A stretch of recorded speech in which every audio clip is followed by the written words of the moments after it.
Kasoy. Yun yung kasoy prutas. Kain tayo ng isa.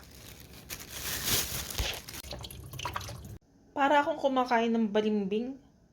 Lasa siyang balimbing. Parang ganun yung lasa lang niya eh.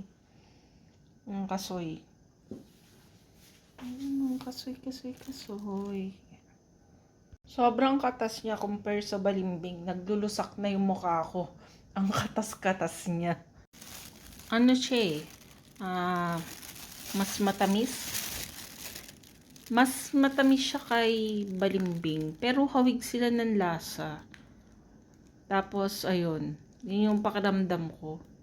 Hawig siya kay balimbing. First time ko nakakita ng prutas talaga ng kasoy. Nakakain. First time din. Ngayon, aralin ko paano ito lutuin. Ito. Paano siya lulutuin. Yung buto.